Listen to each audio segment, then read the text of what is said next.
Hi, my name is Michelle. And I'm Anya, and this is our presentation on the influence of social media on eating disorders in adolescents. So, for our general topic, we chose mental health, and that can be defined as person's emotional, psychological well being, and social well being. Our subtopic that we got from the general topic is the influence of social media on eating disorders in adolescents, and it can be defined as mental disorder defined by abnormal eating behaviors, which include anorexia, bulimia, and binge eating. So, anorexia is the fear of gaining weight, which then leads to the lack of eating. Bulimia nervosa is periods of binge eating followed by purging and vomiting because of guilt primarily. And then binge eating is continuously eating even after the feeling of full for a variety of reasons. But all three are classified as eating disorders and can be due to mental processes. So for Healthy People 2030, the best objective that fits our topic was increase the proportion of adolescents with depression who get treatment. You may ask why we chose this because it doesn't really have to do with eating disorders, but because depression and other mental disorders can increase the likelihood of an eating disorder, we thought it was important to use this as our objective. And basically, it also pertains to our age group, which are the adolescents group. And this objective is a leading health indicator, which is an LHI, meaning that it's high priority and data is constantly being put in. And basically, it just shows us from 2021 to 2023 the increase of treatment, which is a nice trend to see within this objective. And then for stats and surveillance, so eating disorders have been prevalent in our communities. However, they have greatly increased in the past decade from 3.5 to 7.8%. And social media is also a very big part of society today, especially within adolescents. And this prevalence has increased greatly throughout time, and it only continues to keep increasing, expanding its age group and demographic. And then for data visualization, this chart starts from 1982 and then goes all the way to 2002. And as time goes on in 2000, it gets closer to 2002, more technology is being used and more social media is being used. And even during this era, when social media was not as widespread, you didn't have TikTok and stuff like that as common, there was still social media out there. And with just this little bit of social media, the eating disorders increased greatly, with the prevalence of overall eating disorders increasing about like 12 to 13%. Now, for the disparities, there are many different types of disparities, but I narrowed it down to three. So, the first one I'm going to be talking about is the socioeconomic status. Basically, there's a very common misconception that eating disorders are the plague of the wealthy and that only people who have access to social media and are exposed to kind of media are more likely to get eating disorders. But after doing further research, I found that people in lower socioeconomic areas tend to have more prevalence with eating disorders. This is because they don't have as much access to healthcare, and that often leads to not having a diagnosis of an eating disorder. And I think it's important to highlight. Another disparity that I found interesting was geographic location. Although rural areas do have, a lack of access to healthcare, it's important to also look at urban areas because urban areas may offer better access to treatment, but they also expose individuals to greater social pressures and idealized body standards through media and advertising. This constant emphasis on appearance can negatively impact body image, especially in youth, increasing the risk of disordered eating.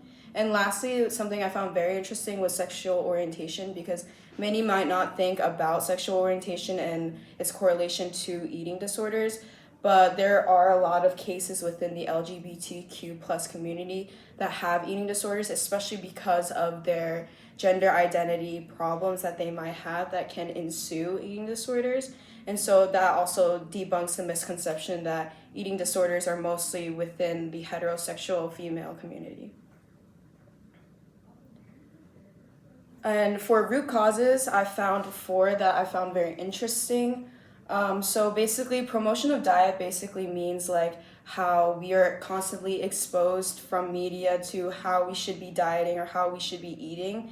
And although, you know, promotion of diet may promote healthy behaviors like calorie counting or detoxing, that can lead to harmful behaviors if someone overdoes it.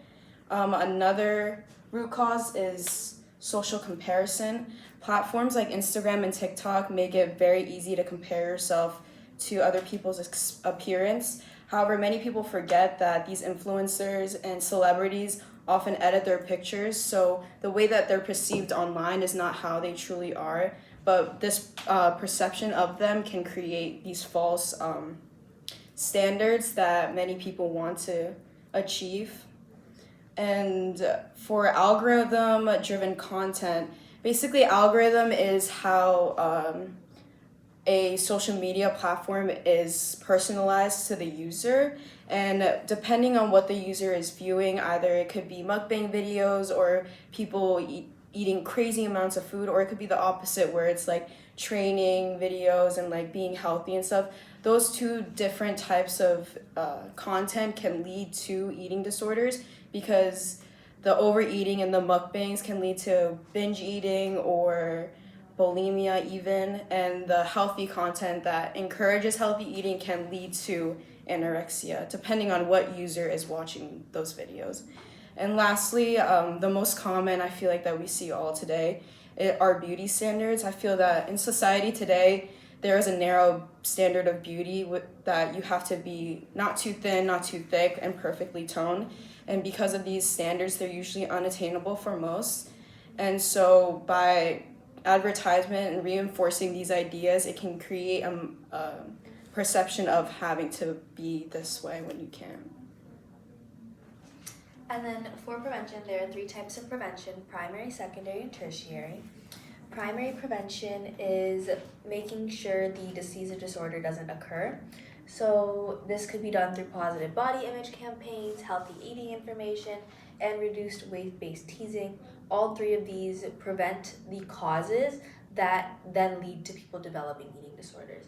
And then secondary prevention has to do more with preventing the disease as it is developed in the early stages. So it could be with information about eating disorders, advertising treatment options, and then giving hotlines for anonymous help where people can, when they realize they're developing the disorder or they have developed the disorder, they can use the options to help recover. And then tertiary prevention is over the long term and having prevention and treatment over the long term. So it's reduced rehabilitation stigma, relapse prevention programs, and then long-term support groups. All three of these help people use the resources available for long-term recovery and use the community available to them, which is then described more in programming. So as part of the National Alliance for Eating Disorders, their mission is to educate, refer, and support individuals with eating disorders and their families. And they do this through mainly hosting virtual recovery support groups where it's easy for people to access and talk to others like them who are also going through the same thing, and to see that there are a group of people there to support them who know what they're going through. And then the second thing is in-person support groups by disordered body type. And this is more helpful to visually see the people who are there for you and further split them off based on their needs so that each person really does have a community catered towards them.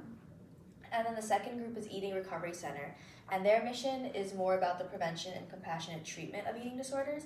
So the first thing they do is they have community training programs where they teach the community about what eating disorders are and how to go about treating people who have developed them or preventing people from developing them. And then the second is therapy and drop-in groups. This is more clinical than the other alliance, and it's to give people help from people who have knowledge about what eating disorders are and more specifically how to prevent them. And here are references. Thank you.